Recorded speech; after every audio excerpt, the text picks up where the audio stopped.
Hey, salut à tous, c'est Redemption, on se retrouve pour une nouvelle vidéo et aujourd'hui on va parler de l'Underused. Ça faisait pas mal de temps qu'on n'en avait pas parlé sur la chaîne, puisque aujourd'hui une grande nouvelle, et bien tout simplement Azumarill a enfin été banni de l'Underused. Je dis enfin parce que c'est vrai que pour moi c'était totalement évident que c'était la décision à prendre. Faut savoir qu'il a été suspect test en même temps que Serperior aka Majaspic et Breloom aka Chapignon, et c'était seulement le Council, en gros les meilleurs joueurs UU, qui pouvaient voter. Et ils ont décidé de ban seulement Azumarill et de ne pas ban Serperior et tout simplement Breloom. Donc moi c'est un petit peu ce que je voulais parce que je pense sincèrement que Breloom était trop fort, mais en même temps je prenais vraiment beaucoup de plaisir à le jouer et c'est un de mes Pokémon préférés, donc ça me fait bien plaisir qu'il ne soit pas ban de l'Underused puisqu'il est évidemment inutilisable en Overused. Et du coup on va voir pourquoi Azumarill était si puissant pour l'Underused. Et bien c'est assez simple, il avait 3 sets principaux en quelque sorte qui le rendaient vraiment broken, et contrairement à ce qu'on pourrait penser, et c'est totalement différent de l'Overused, et bien les sets sont assez surprenants. Le premier set, c'est Choice Band, qui tout simplement est le set principal de Azumarill. En Underused, c'était assez incroyable. Il faut savoir que récemment, Amoonguss a été banni, Golay a été banni de l'Underused, et c'était un des principaux switch-in, voire le principal switch-in à Azumarill. Du coup, évidemment, Azumarill est devenu totalement broken, et il n'y a pratiquement aucun switch-in au Choice Band, et même que récemment, beaucoup de gens ont commencé à jouer Rafflesia avec le Zen Move pour one-shot Azumarill. Rafflesia était devenu de plus en plus courant dans les teams Underused, donc pour vous montrer à quel point c'est extrêmement puissant. Donc vous jouez Liquidation, Kalinri, en général ça se joue Knockoff et Aquajet.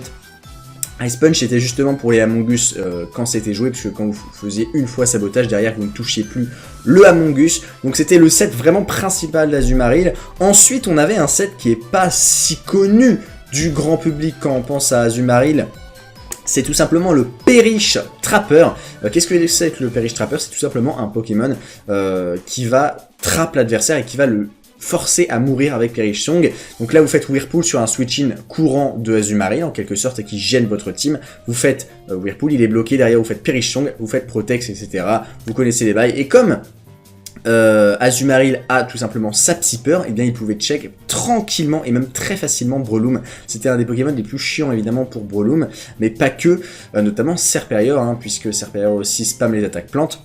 Donc c'était un set très très courant et très très fort dans toutes les teams. Il y a plein de teams Underused, notamment que moi j'ai joué, qui ne passent pas du tout ce set, puisque mine de rien ça a beaucoup de bulk Azumarill, et ça peut être un vrai danger pour votre team. Et le troisième set, vous le connaissez bien sûr, c'est tout simplement le Belly Drum. Le Belly Drum, là il n'y a pas vraiment besoin de le présenter, puisque c'est tout simplement Belly Drum, Aquajet, Kalinri et Sabotage, avec la Citrus Berry et le Zen Move, donc en plus vous aviez une option. Et du coup quand on voit tous ces sets assez incroyables de Azumarill, on comprend en fait pourquoi il était aussi broken. Et bien tout simplement parce que quand vous voyez un Azumarill, vous ne savez pas du tout sur quoi vous allez tomber. Ça me rappelle un petit peu Pheromosa en Overused, j'en avais parlé il y a maintenant quelques temps. C'est un Pokémon où vous ne pouvez pas switch safe dessus, puisque vous ne savez pas sur quel Azumarill vous allez tomber. Vous pouvez essayer d'imaginer un petit peu avec la team, à quoi ressemble la team en face, mais c'est quand même très très compliqué. Donc par exemple, si vous envoyez un Pokémon qui est censé check Azumarill, il reveal qu'il est Perish Trap, et hop, il vous trappe votre Pokémon, et bien c'est un peu problématique. Mais si vous anticipez par exemple un Belly Drum et qu'il révèle qu'il est band, et par exemple votre Sizer se fait one shot, c'est assez chiant, et du coup c'est pratiquement impossible de check tous les sets d'Azumarill dans une même team, voire pour moi c'est infaisable, et du coup c'était vraiment un Pokémon totalement broken. Je vous avais préparé un petit replay justement pour représenter ça. Pour moi le set le plus broken de Azumarill c'était Choice Band, clairement. Ce set est extrêmement compliqué à check depuis qu'il n'y a plus Amoonguss, voire impossible. Donc c'était un match entre Zephyr et Maple qui avait été joué pour le STT, donc Amoonguss n'était pas encore ban, mais pour le coup il n'y a pas de Amoonguss dans ce match. Et vous voyez que, mine de rien, Maple il a une team assez bulky, c'est une bulky offense, mais il n'a pas de vrai switch à Azumarill, et c'est ce qu'on va voir dans ce match assez rapidement. Il a d'ailleurs lead Azumarill, Zephyr il a tout de suite compris que c'était une menace, et il va tout de suite faire Liquidation qui va one-shot le Crobat. Bah oui, parce que le switch-in à Kalinri de Maple, c'était tout simplement Crobat. Y a plus de Crobat, tout simplement, donc derrière, ça va faire le petit Hyper Voice sur le Talonflame. puisque c'était un Talonflame plutôt défensif. Mais le problème c'est que, eh bien, le Altaria ne va pas pouvoir faire grand chose au Talonflame, et derrière le Serperior va pouvoir spammer les petites Leafstorm qui font évidemment des bons petits dégâts, ça va spam Leafstorm, donc j'imagine que c'est Scarf Serperior qui est plutôt courant, voire même très très courant. Non, il est Lefto. Donc il joue avec Synthèse, même si Scarf était largement possible. J'ai pas vu le match avant de faire cette vidéo. Donc il va spam les Leafstorm, donc clairement la team bas de Maple s'est fait totalement détruire par le Liquidation Azumarill, puisque normalement le check à Serperior, bah c'est censé être Crobat, il n'est plus là. Donc là le Azumarill qui va arriver, qui va taper un énorme Liquidation qui fait absolument des monstrueux dégâts à un Scizor, alors que Scizor ça a quand même un bulk assez incroyable. Le petit sabotage qui va partir sur le Seismitoad, et du coup bah, Zephyr est totalement bien dans la game, et tout ça grâce à un Pokémon, c'est le Azumarill, qu'il était impossible de check pour Maple. Je pense que le bon play de la part de Maple, tour 1, c'était pas de sac Crobat, c'était plus de sac son Scizor, voire même de rester avec son Altaria et taper Hyper Voice, quitte à weaken son Altaria. En tout cas, le match qui va continuer, il va tuer petit à petit le Metagross avec son Seismitoad, et vous l'avez vu, hein, de toute façon, le taf de Azumarill n'est pas encore fini complètement. Il a encore plein de potentiel dans ce match. Le Metagross qui va mourir, le Cobalion qui va arriver, ça va évidemment aller sur Klefki. Klefki qui prend tranquillement la lame de roc. En fait, finalement, quand on pense à Azumarill, on a l'impression qu'il est fort tout seul, mais c'est surtout que il est fort pour un seul Pokémon, c'est totalement idiot. Regardez ça, il fait 56% sur un Swampert défensif, et du coup il va faire un nouveau kill.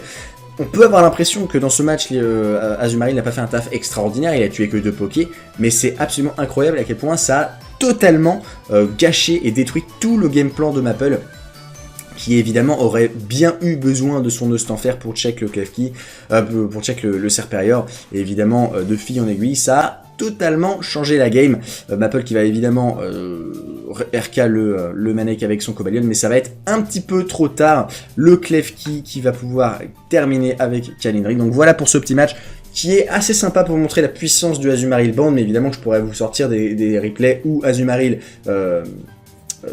Trap fait totalement le taf et atomise la moitié de la game, ou évidemment Bellydrum, bon des sweeps de Azumarill Bellydrum, vous en avez vu des dizaines je pense, donc pas vraiment besoin de vous faire un dessin.